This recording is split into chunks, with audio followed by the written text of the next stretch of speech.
What up peeps, today I wanna do a small video about another video I saw today from Mr. Who's the Boss, which was made in collaboration with NKPhD, and it's called Android versus iPhone, which is actually better.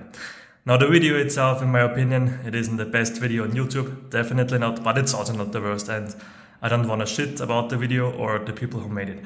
What I wanna do is educate the people about the update situation on iOS versus Android, because I think there are a lot of misconceptions, and this video is a great example.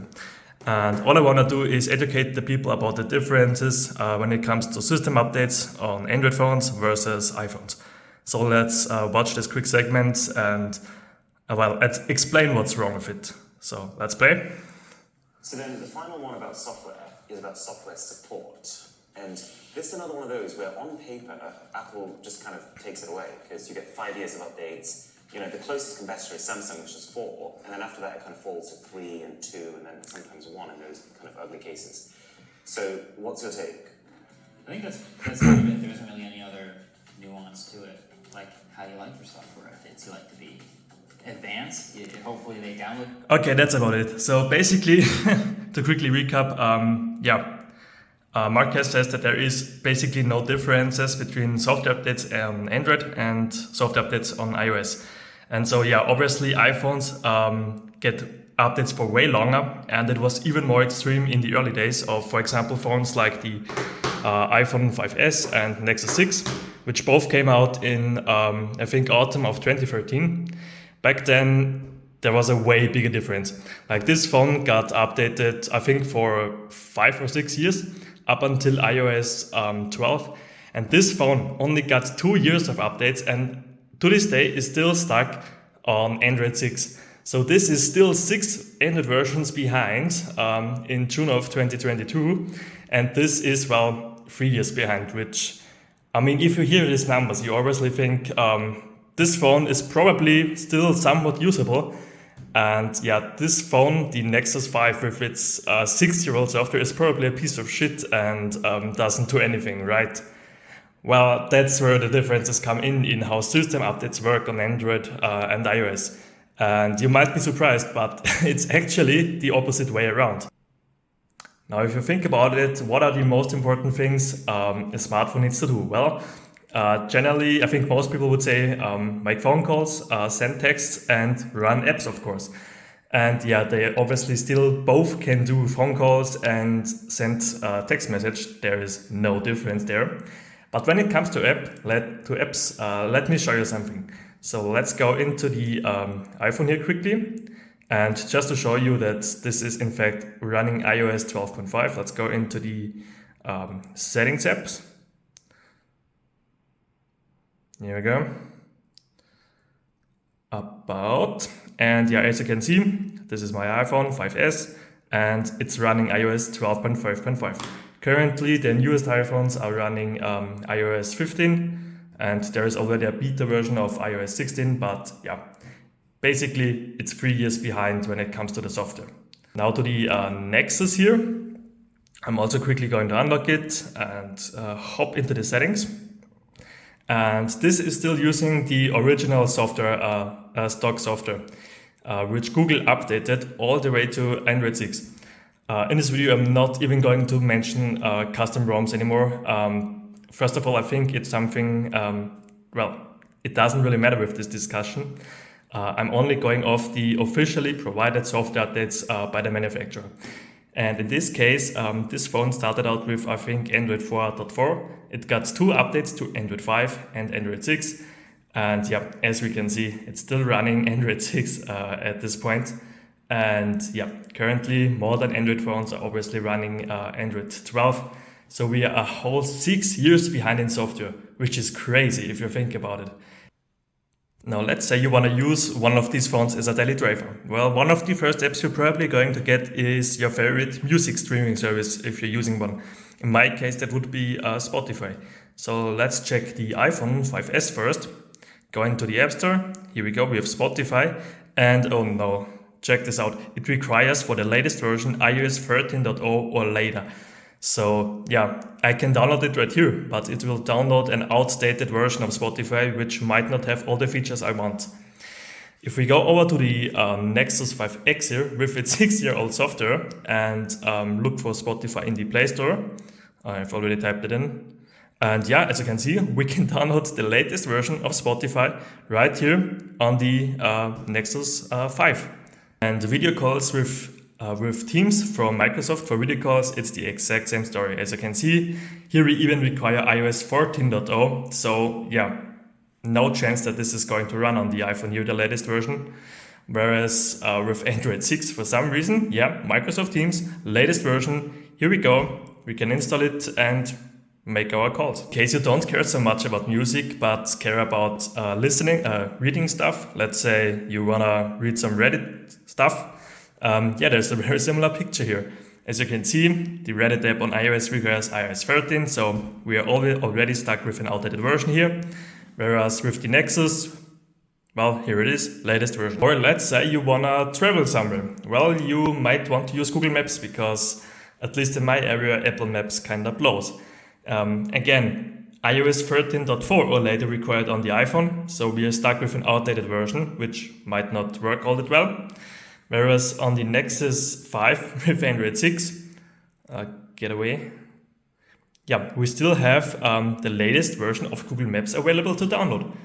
Isn't that crazy that the Android phone has so many apps that I can just download the latest version of, where iOS doesn't? Actually, it gets even worse. Another thing, one of the most important apps on your phone is the browser, obviously. If you want to open a website and surf the web, yeah, you have to use your browser. Now on iOS, the browser, Safari, is updated through the system updates or with iOS updates, where Google Chrome on Android behaves much more like a regular app and it can be updated through the Play Store. Now what does that mean in English? Well, if an iPhone stops receiving updates like the 5S here, Safari doesn't get updated at all. So my Safari on this phone hasn't been updated in 3 years now.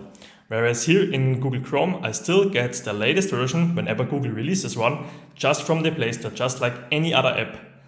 And yeah, does that show? Let me show you. Let's open up the HTML5 test, which tests the browser's compatibility with modern sites. On iOS, we get 482 points, which is still fine for most sites, but I already noticed in using that phone that certain websites behave a bit strange on this phone, because certain features in the browser just aren't there. Now if we go over to our Android phone, let's let the site load up here. Yeah, we can see that we have a much higher compatibility. Because the browser is just a regular app and gets updated, I don't know, every 3 months whenever Google releases a new update. And yeah, and right now this doesn't have all too big of implications, but I think in a few years this iPhone will really struggle to open up websites, whereas the Nexus with Android 6 right here and the latest version of Google Chrome probably won't. Another thing I want to quickly mention is the Google Play system updates. Now, watch the Nexus 5 here. The Nexus 5, as I said, is running Android 6, and one of my favorite new additions to Android is the Google Assistant. But the Google Assistant was added in Android 7. So, yeah, how can you then explain this right here? Well, this is on German right now because I speak German, but as you can see, this is the full-on Google Assistant, just if I was using, I don't know, an Android 12 phone. So how did the Google Assistant all of a sudden appear on this old Android 6 phone? So in essence, Google and Apple approached the problem of keeping apps and stuff like that running on their phones. Well, they had two very different approaches. Apple basically saying, well, we're going to update the whole iPhone for as long as possible. 5 years, 6 years, and so on. Whereas Google went another way and said, well, we work with a lot of manufacturers and many of which really don't feel like providing updates. We are doing things a bit different. For example, by providing really good libraries for building apps that work with older systems. I actually have a bit of experience since I have developed an app myself. Link is in the description. And yeah, as a developer, I found it extremely easy with the tools that Google provides to still support really old versions like Android 6 with my app. I don't have to do much more work, and yeah, that's pretty cool. So for me, it isn't more work to make the app compatible with these old versions. Where even though I don't have much experience in developing with iOS, but I have heard from colleagues at work that yeah, supporting old versions in iOS is not at all an easy task. Another thing that Google did is make many components of the operating system, like the Google Play services or many core apps like the Google Play Store itself, the Google app, or the apps like Contacts right here, updatable through the Google Play Store. And yeah, so that way you still can enjoy the latest version. So really, both companies have very different approaches. Apple updates their whole system, whereas Google, basically provides all the tools and apps so that you don't even need to update. And yeah, that is why you really can't compare these two updates. Just as a quick summary, right now I think Android 6 is the oldest version you should get. With Android 5, there you also start to see big app compatibility issues when it comes to downloading regular apps. But with iOS, you pretty much always need one of the latest versions, or otherwise you really start having compatibility issues that you can't download apps, or start seeing problems in the browser because the browser is outdated. So yeah, I just wanted to educate people about these two different systems, and I want to make sure that Android updates and iOS updates are not at all comparable. For iPhones, it's much more important to stay up to date, where Android phones, as you saw right now, easily can be 5 or 6 years behind in updates and still function as regular phones. So yeah, that's about it. Thanks for watching this video. I know my production quality is pretty shit, but well, that's it. Bye.